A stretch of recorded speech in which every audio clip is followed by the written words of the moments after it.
The Pearl of Love by H.G. Wells. The pearl is lovelier than the most brilliant of crystalline stones, the moralist declares, because it is made through the suffering of a living creature. About that I can say nothing because I feel none of the fascination of pearls.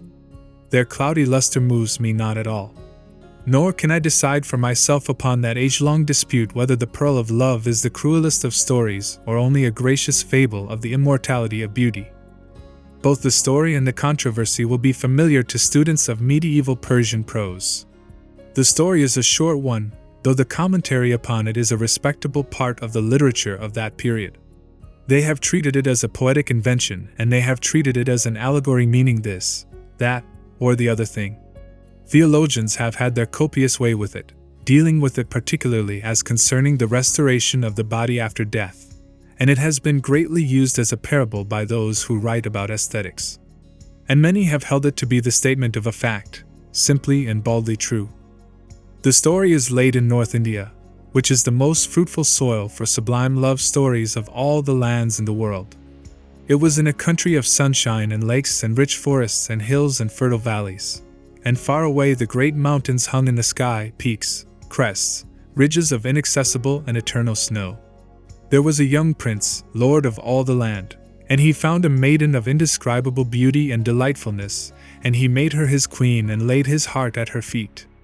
Love was theirs, full of joys and sweetness, full of hope, exquisite, brave and marvelous love, beyond anything you have ever dreamt of love.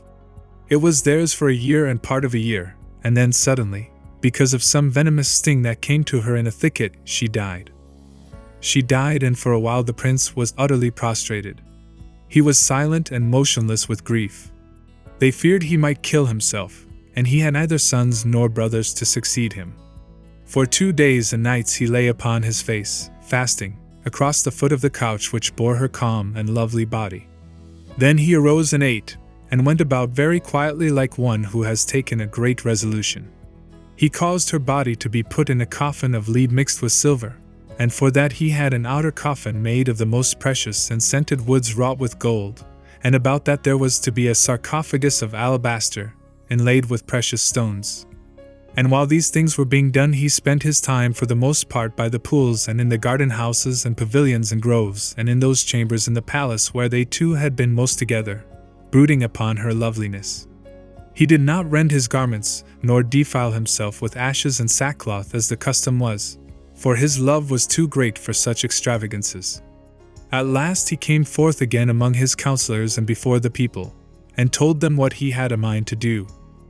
He said he could never more touch women, he could never more think of them, and so he would find a seemly youth to adopt for his heir and train him to his task, and that he would do his princely duties as became him, but that for the rest of it, he would give himself with all his power and all his strength and all his wealth, all that he could command, to make a monument worthy of his incomparable, dear, lost mistress.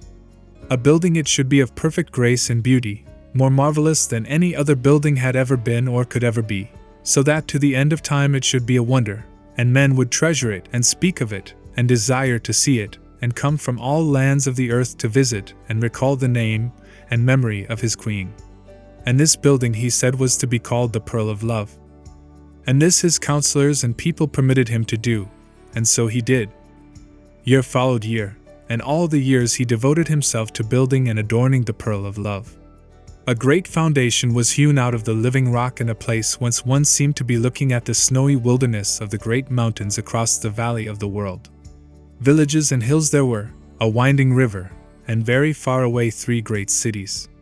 Here they put the sarcophagus of alabaster beneath a pavilion of cunning workmanship, and about it there were set pillars of strange and lovely stone and wrought and fretted walls, and a great casket of masonry bearing a dome and pinnacles and cupolas, as exquisite as a jewel. At first the design of Pearl of Love was less bold and subtle than it became later. At first it was smaller and more wrought and encrusted.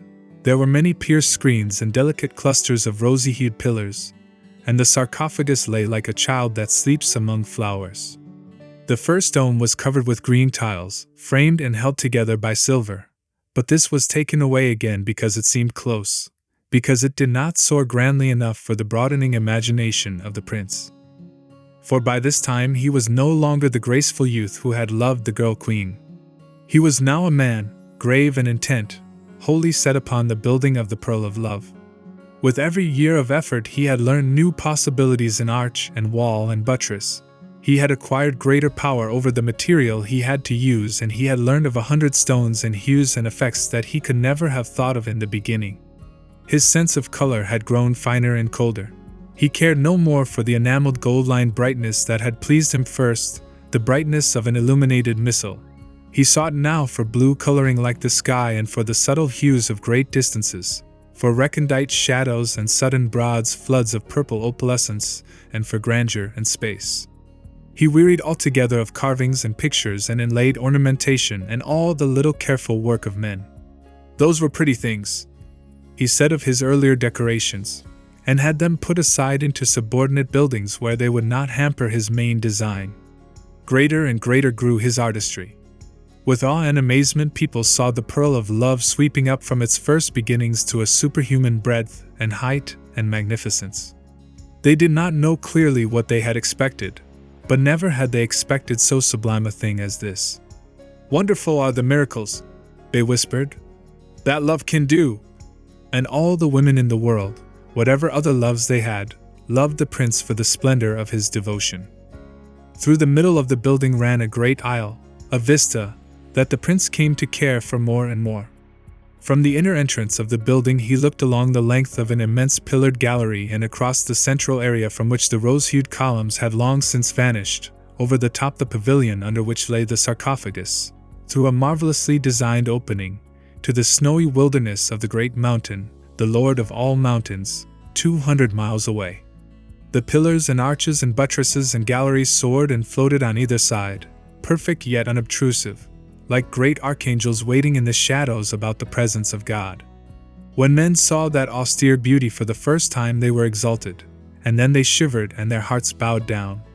Very often would the prince come to stand there and look at that vista, deeply moved and not yet fully satisfied.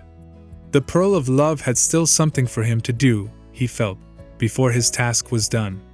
Always he would order some little alteration to be made or some recent alteration to be put back again. And one day he said that the sarcophagus would be clearer and simpler without the pavilion, and after regarding it very steadfastly for a long time, he had the pavilion dismantled and removed. The next day he came and said nothing, and the next day and the next. Then for 2 days he stayed away altogether. Then he returned, bringing with him an architect and 2 master craftsmen and a small retinue. All looked, standing together silently in a little group, amidst the serene vastness of their achievement. No trace of toil remained in its perfection.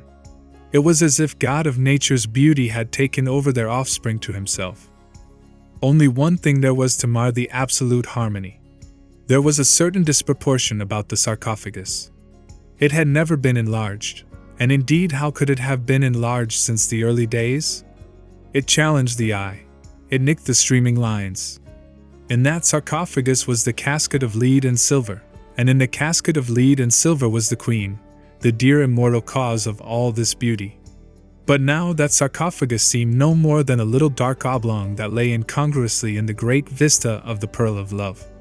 It was as if someone had dropped a small valise upon the crystal sea of heaven. Long the prince mused, but no one knew the thoughts that passed through his mind. At last he spoke. He pointed. "Take that thing away," he said.